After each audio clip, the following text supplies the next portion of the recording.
What I loved in my early years at the piano was that I started playing for about 4 or 5 years before I started lessons, so I loved to think of the piano as being an orchestra, and I would play all 88 notes. I didn't feel restricted by what was on the page, so I didn't know you couldn't actually play all 88 notes. So I felt totally free, and I think that's one of the things my grandmother encouraged me to kind of capture the spirit of the heartland, was to play music that was very full and expansive, to kind of capture the immensity of the land as she remembered it. And so my imaginary landscapes, that's how I used to create it. And by being at an orchestra, I felt like I was a musical painter kind of playing on this canvas. And it was a wonderful thing to be able to feel so full and so expansive at the piano.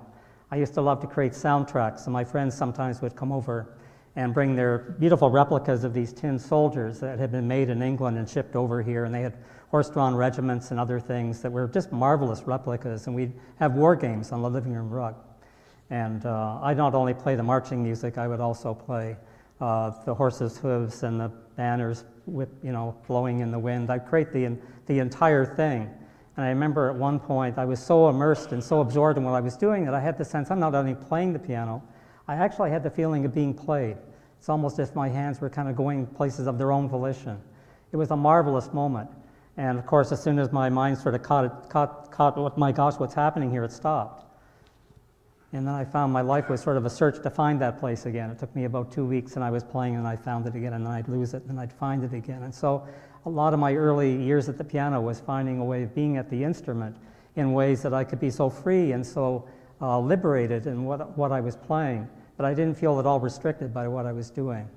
So for those early years, I was beginning to find my own musical voice. But then as I started piano lessons, I began to find that I was losing that I was playing other people's music and having to kind of follow that way. And so that became a part of my upbringing too, was kind of finding that balance between playing my own music and playing other people's music and wondering what my voice was.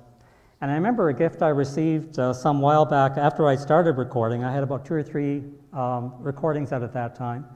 And Judy, my partner, and I decided that we might sell our Toronto home and travel for a while. It was just sort of a dream we had, one of those questions, kind of one of those what-if questions that come to mind.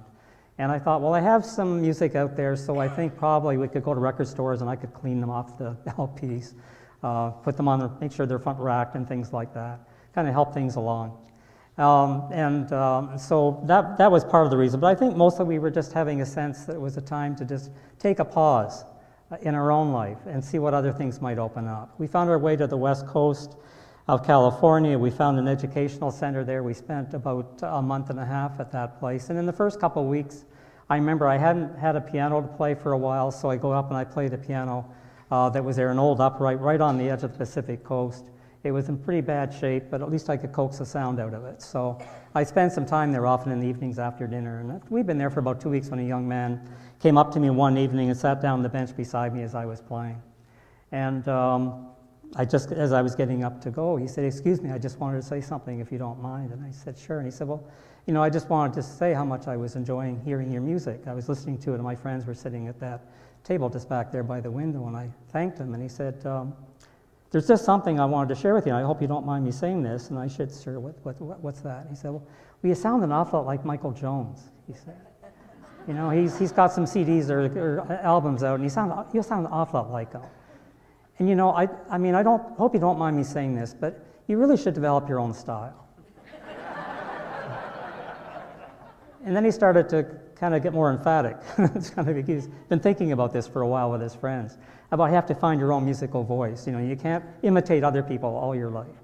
And so as he was warming up to this, I was trying to, what do I do? Do I just kind of let him go on?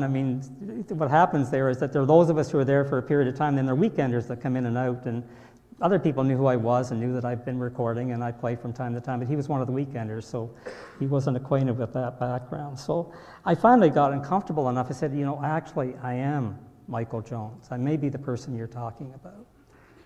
And he looked at me, and it's kind of like he was turning something over in his own mind. Like, I don't know if he's that good, kind of thing. And then he looked at me straight dead on. He said, "No, you're not." And so we sat on the piano bench arguing about who I was.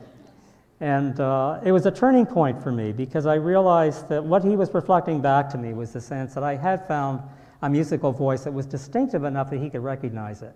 And when I talk to a lot of other musicians, and I think it's also true for leaders, because I spend a lot of time in seminars and workshops with other leaders, and I think one of the big quests really in terms of transformational leadership is the power of voice and finding our own voice.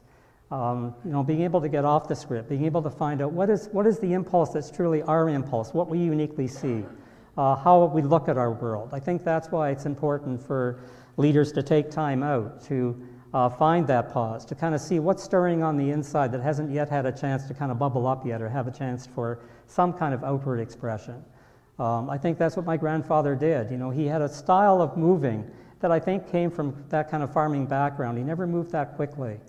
He'd often ruminate, he'd think things through. And I think because my grandmother, who we called very fondly Nana, had lost her hearing, he'd often very slowly re-articulate everything that we would say so she could get it, because we were not very disciplined as kids to speak slowly enough for her to understand. And so he was very slowly kind of articulating things, repeating things, catching the essence of messages so she could understand what was happening in her world and keep her engaged. It was a wonderful act of generosity and a marvelous kind of listening space that he would create in order for that kind of thing to bubble up. And I think really it was in that kind of listening space that he created, not only for himself, but in service of our grandmother, that he was able to see the immensity of the vision of possibility to create sort of a technological ecosystem to replace the farming community that he can no longer go back to. Not that he didn't try. My mother often said for the first few years that they were in Kitchener, he would pack them all. They had a Model T Ford, there was she and the two brothers, pack the whole family in the Model T, go down to Iowa, get back to Cedar Rapids, get out on the farm, spend 2 days out there, realize that he couldn't stand it because of the hay fever. He was frustrated with his relatives, get back in the car and drive back to Waterloo.